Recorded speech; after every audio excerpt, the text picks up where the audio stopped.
वो क्या करती थी जब यहाँ पे अगर स्पेशल पावर एक्ट की बात करें तो मुफ्ती साहब के होते हुए जब वो होम मिनिस्टर थे वो यहाँ पे लगाया गया। ये जब चीफ मिनिस्टर थी तो यहाँ 400 के करीब लोग जो है जिनकी आंखें चली गई, जो डिसेबल हो गए, तो उस वक्त वो कहती थी कि आर्मी मेरे कंट्रोल में नहीं है, ये दिल्ली के कंट्रोल में है।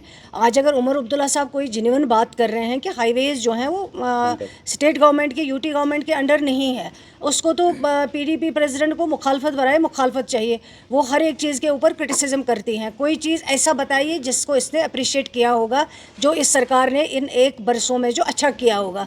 तभी उसकी प्रॉब्लम ये हो गई है, वो इतनी नेगेटिव है, तभी वो 28 से लेके 3 तक पहुंच गई है। और आगे मुझे लगता है कि वो 3 लेना भी उसके लिए मुश्किल होगा, क्योंकि वो कोई पॉजिटिव अप्रोच नहीं दिखाती हैं, लोगों के लिए बात करती। तो उसका क्या मसला है? अगर उमर अब्दुल्ला साहब ने कहा है कि हाईवेज़ जो है वो हमारे कंट्रोल में नहीं है, तो उसने अपनी बेटी को उसने अपनी बेटी को मेमोरेंडम लेके एलजी साहब के पास क्यों भेजा है? फिर अगर उमर अब्दुल्ला साहब ने गलत कहा था तो उसको मेमोरेंडम जो है उमर अब्दुल्ला साहब को देना चाहिए था कि ये जी आप करो, आपको करना चाहिए। वो उसकी हमेशा पॉलिटिक्स जो हैं वो बहुत गलत रही हैं, बहुत गलत तरीके से लोगों को धोखा देती आई हैं। पहले उसने गोली बोली की बात की है, फिर उसने दूध टॉफ़ी की बात की है, आज वो सरजान बरकाती के लिए बात कर रहे हैं। मुझे पहले बहुत अजीब लगता था कि जब वो चीफ मिनिस्टर थी, सरजान बरकाती को सारे जितने भी एफआईआर लगे, जो भी उसके फैमिली के ऊपर जुल्म हुए हैं, वो जुल्म इसी के दौरे इक़्तिदार में हुए हैं।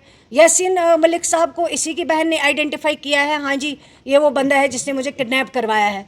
कहीं से वो कुछ बोलती हैं, कहीं से वो कुछ बोलती है, उसको पता भी नहीं होता है कि मुझे बोलना क्या चाहिए और मैं किस पे बात कर रही हूँ। मुझे बताइए वो खुद क्यों एलजी साहब के पास जाती हैं, वहाँ से वो अपनी सिफारिशें लाती हैं, फ़लानी चीज़ चाहिए। अगर उसको पता है कि यहाँ पे गवर्नमेंट है, अगर उसको लगता है कि हदी इख्तियार में उमर अब्दुल्ला साहब के हैं जैसे वो बोल रही हैं, तो फिर उसको वहाँ आके मेमोरेंडम देना चाहिए।